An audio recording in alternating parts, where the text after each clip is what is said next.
అందరికీ నమస్కారం. మనకి రాశులు, మన రాశి ఎట్లా ఉంది ఏంటి, ఇప్పటికైనా సరే ఈ నెలలో అయినా సరే మనకి మంచి మహర్దశ వస్తుందా, మంచి రోజులు వస్తాయా, లేదా పోయిన నెలలో లాగానే ఈ నెల కూడా అనేక రకాల ఇబ్బందులు పడుతూ ఉంటామా, మనకేమన్నా కలిసి వస్తుందా, ఇటువంటి ఆలోచనలన్నీ కూడాను మనకు ఉంటాయి.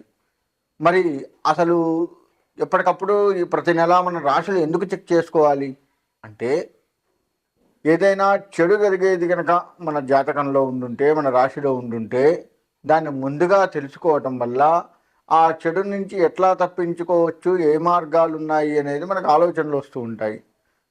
తద్వారా ఆ చెడు నుంచి తప్పించుకునే మనకి మంచి జరిగే అవకాశాలు కూడా మనం ఏర్పాటు చేసుకోవచ్చు. ఏ భగవంతుని నమ్మితే మనకు మంచి జరుగుతుంది, ఎలా నమ్మాలి, ఆయన ఎలా పూజించాలి. ఈ నెలలో మనకి గ్రహాలు బాగలేదే అనుకుందాము. బాగలేకపోతే ఏ దేవతని, ఏ గ్రహాన్ని ఆరాధిస్తే మనకి ఆ గ్రహాలు మనకు అనుకూలంగా మారుతాయి. మంచి చేయకపోయినా పర్వాలేదు, కానీ తీవ్రమైన చెడు చేయకుండా మనల్ని ఉపశమనానికి కాస్త మరీ ఎక్కువ కష్టాలు, ఎక్కువ ఇబ్బందులు పడకుండా కొద్ది గొప్ప ఉపశమనాన్ని కలుగజేసేటానికి ఆస్కారం ఉంటుంది. అందుకే మనం ఎప్పటికప్పుడు కూడా మన గ్రహస్థితి ఎట్లా ఉంది, జన్మ నక్షత్రాలు అవి ఉంటే దాని ప్రకారంగా రాశులు చూసుకోవచ్చు. లేదు జన్మ నక్షత్రాలు ఏం లేవండి అనుకున్నటువంటి వారు ఎవరైతే ఉన్నారో వారు నామ నక్షత్రం అంటే వారి పేరు మీద మొదటి అక్షరం నుంచి వచ్చేటువంటి రాశి ఏదైతే ఉందో ఆ రాశిని చూసుకోవాలి. తద్వారా ఆ రాశిలో మనకు ఎప్పుడు ఎట్లా ఉంది అనేది మనకు ఎట్లాగూ తెలుపుతున్నాం కాబట్టి దాని ప్రకారంగా మనం ముందుకు ఆ నెల మొత్తం కూడా ముందుకు వెళ్ళొచ్చు. ఇకపోతే తర్వాత మనకి ఉగాది కూడా వస్తూ ఉంటుంది కదా. మరి ఉగాది అప్పుడు సంవత్సరం మొత్తం కూడాను చూసుకుంటూ ఉంటాం. సంవత్సరం మొత్తం ఓవరాల్గా ఎట్లా ఉంటుంది, రాజ్యపూజాలు ఏంటి, అవమానాలు ఏంటి, ఆదాయం ఎంత, వ్యయం ఎంత, ఇట్లా చూసుకుంటూ సంవత్సరం మొత్తానికి అది ఉపయోగపడుతుంది. ఈ నెల మాత్రం ఏ నెలకు ఆ నెల, ఈ అంటే 12 నెలలు చైత్రం, వైశాఖం, జ్యేష్టం, ఆషాఢం, శ్రావణం, భాద్రపదం, ఆశ్వీజం, కార్తీకం, మార్గశిరం, పుష్యం, మాఘం, పాల్గం, ఇలా 12 నెలలు. ఈ 12 నెలల్లో ఏ నెలకు ఆ నెల ఎట్లా ఉంటుంది ఏంటి అనేది చూసుకోవడానికి మనకి ఇది ఉపయోగపడుతుంది. ఈ నెలలో కొంచెం చెడు ఉందనుకుందాం, చెడు ఉంటే దాన్ని తప్పించుకోవచ్చు. మంచి ఉందనుకుందాం, దాన్ని ఎట్లా స్వాగతించుకోవాలి, ఆ మంచిని ఇంకా మంచిగా ఎట్లా పెంచుకోవాలి, తద్వారా ఆ మంచి మన ఆ నెల మొత్తం కానీ లేకపోతే తర్వాత వచ్చే నెల కానీ మనకి ఎట్లా ఉపయోగపడుతుంది, ఆ మంచి ద్వారా వచ్చేటువంటి లాభం ఏదైతే ఉందో మనకి, మన పిల్లలకి, మన కుటుంబం మొత్తానికి ఎట్లా ఉపయోగపడుతుంది, దాన్ని మనం ఎట్లా లాభంగా చేర్చుకోవచ్చు, ఇటువంటివన్నీ కూడాను తెలుసుకోవాలన్నమాట. అందుకే మనం ఏ నెలకు ఆ నెల రాశులు చూసుకొని ఈ నెలలో మన రాశి ఎట్లా ఉంది, ఎంత భాగం మంచి ఉంది, ఎంత భాగం చెడు ఉంది, ఎవరెవరిని కలవచ్చు, ఎవరెవరిని కలవకూడదు, కలిస్తే వాళ్ళతో ఎట్లా ఉండొచ్చు, కలవకపోతే పరిస్థితి ఎట్లా ఉంటుంది అని మనం కొంత ఆలోచనలోకి చేసుకోవచ్చు అనమాట.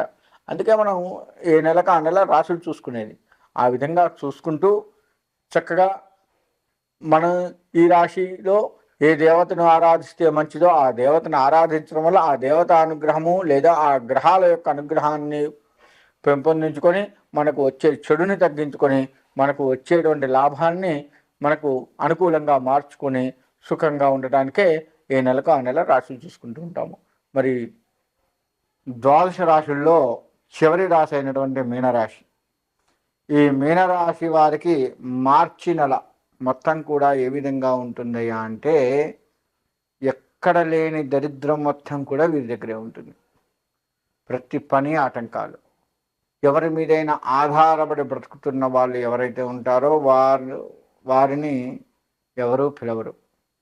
పిలిచి వాళ్ళ దగ్గర నుంచి డబ్బులు వస్తాయి, సుఖంగా ఉండొచ్చు అని ఆశలు పడతారు, వాళ్ళకి ఫోన్లు చేస్తారు, అన్నీ ఉంటాయి. కానీ వాళ్ళు మాత్రం మిమ్మల్ని సరే అంటారు కానీ పక్కదోవ పట్టిస్తారు, వేరే వాళ్ళని పిలుస్తారు తప్ప మిమ్మల్ని మాత్రం పిలవరు. ఈ విధమైనటువంటి ధోరణి కనపడుతూ ఉంది. ఇక ఒక్కొక్కల విషయానికి చెప్పాల్సి వస్తే అన్ని రంగాల వారికి కూడాను కష్టతరమైనటువంటి నెల అని చెప్పుకోవచ్చు. ఈ రాశిలో అన్ని నెలలలో కూడాను ఈ మార్చి నెల విషయానికి వస్తే అత్యంత ఇబ్బందులు పడుతూ ఉంటారు. సంపాదన సరిగా రాదు, ఉన్న సంపాదన నిలబడదు, అందరితో కలహాలు. వీరు మంచి చెప్పినప్పటికీ కూడాను వీరి మంచిని ఎవరూ గ్రహించరు. చెప్పేది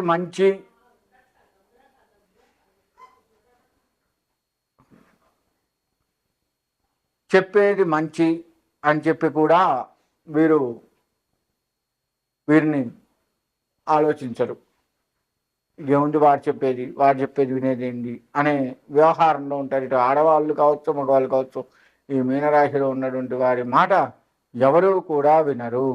చిన్నవాళ్ళైనా పెద్దవాళ్ళైనా ఎవరు వినరు. మంచి చెప్పినా కానీ వీరు చెప్పే మంచిని అవతల వాళ్ళు గ్రహించరు. ఆ విధమైనటువంటి ధోరణి కనపడుతూ ఉంటుంది. ఈ రాశి వారు వ్యవసాయ రంగానికి లెక్కేసుకుంటే పంటలు బాగా పండుతాయి, చక్కటి లాభం వస్తుంది. కానీ వీరి దగ్గర ఉన్నది ఏంటయ్యా అంటే మొట్టమొదట వేరే వాళ్ళ చేతిలో పెట్టి మోసపోవటానికి ప్రయత్నించే సమయంలో కాస్త మేల్కొని వేరే వాళ్ళ సలహాలు, వేరే వాళ్ళ సంప్రదింపుల్ని చేసుకొని కాస్త మేల్కొని లాభాన్ని చేకూర్చుకుంటారు. ఆ లాభం కూడా వీరికి నిలబడదు. కాకపోతే ధన వ్యయం బాగా ఉంటుంది. వచ్చిన కొద్దిపాటి లాభం కూడా ఖర్చు అయ్యే ప్రమాదం కనపడుతుంది. ఈ విధంగా వ్యవసాయ రంగం వారి ఉంది. కాబట్టి అమ్మే పంట ఏదైతే ఉందో సరైన దళారుల్ని చూసుకొని అందరి సలహాలు తీసుకొని అమ్ముకున్నట్లయితే మంచిగా ఉంటుంది. ఉద్యోగ విషయానికి వస్తే వీరి మాట ఎవ్వరూ వినరు. ఇంతకు ముందు వీరు చేసిన మంచి పని కానీ చెప్పిన మంచి మాటలు కానీ ఎవరికీ గుర్తుండవు. వీరు చేసింది అంతా కూడా బూడిదలో పోసిన పన్నీరు అన్నట్లుగా ఉంటుంది.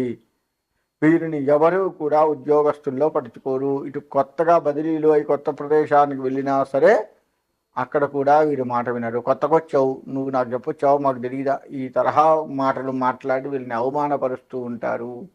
ఇక వృత్తి చేసుకునేటువంటి వారు ఎవరైతే ఉన్నారో చేతి వృత్తులు కావచ్చు, ఇతరత్ర వృత్తులు కావచ్చు, వీరికి కూడా అన్ని రంగాలుగా డబ్బులు వస్తాయి. ఎందుకు ఖర్చు అవుతాయి. ఆరోగ్యం ఈ రాశి వారికి అస్సలు బాగుండదు. ఏదో ఒక రకమైనటువంటి ఇబ్బందులతో కూడుకొని ఉంటుంది. అనేక రకాల ఇబ్బందులు, అనేక రకాల ధన వ్యయము, అనేక రకాలుగా ఆరోగ్యం దెబ్బతింటము, ఈ విధంగా చేసి ధనాన్ని కాస్త ఆరోగ్యానికే ఖర్చు పెట్టే పరిస్థితి వస్తుంది. తద్వారా కుటుంబంలో కూడా మిమ్మల్ని కాస్త అనారోగ్య రోగిష్టివారిగానే చూసే ప్రమాదం ఉంది. వీకెప్పుడు రోగాలే అని కుటుంబంలో కూడా అంటూ ఉంటారు. ఆ విధమైనటువంటి పరిస్థితి వీరికి ఉంది. అయితే వృత్తి చేసేటువంటి వారు కూడాను ఏ వృత్తి చేసినా కానీ అందులో ప్రోత్సాహం తక్కువ ఉంటుంది, లాభాలు తక్కువగా ఉంటాయి. తద్వారా ఆర్థికంగా ఇబ్బంది పడుతూ ఉంటారు.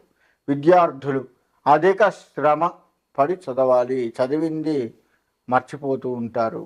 కానీ ఎక్కువగా చదువుతూ ఉండాలి. ప్రతిదీ కూడాను కష్టే ఫలి అన్నట్లుగా చదివితేనే వీరికి బాగుంటుంది. ఈ విధమైనటువంటి కష్టపడుతూ చదివితే కానీ వీరు గట్టెక్కరు. ఇది విద్యార్థుల పరిస్థితి. రాజకీయ రంగంలో ఎక్కడికి వెళ్ళినా కానీ వీళ్ళకి చుక్కెదురే కనపడుతుంది. ప్రతిదీ కూడాను వీళ్ళని ఎవరూ లెక్క చేయరు. అంతకుముందు గౌరవించినటువంటి వాళ్ళు కూడాను వీళ్ళు చేసే పనులను చూసి హేళనగా నవ్వి నువ్వా చేసేది, నువ్వు చేయొచ్చోలే అని చెప్పేసి ప్రజల నుంచి ఇటు రాజకీయ రంగంలో వీరికి ఉన్న పై స్థాయి వారు కానీ కింది స్థాయి కానీ వారి వల్ల పని కాదులే అని చెప్పేసి కింద స్థాయి వాళ్ళు పని చేసి పెడతారే తప్ప మీ నుంచి పని కాదు అని చెప్పేసి మీకు వచ్చే లాభాన్ని కూడా వాళ్ళు తీసుకునే పరిస్థితి ఉంటుంది. ఇటు ప్రజల నుంచి కూడాను అవమానాలే కనపడుతూ ఉన్నాయి. ఇది రాజకీయ రంగ పరిస్థితి.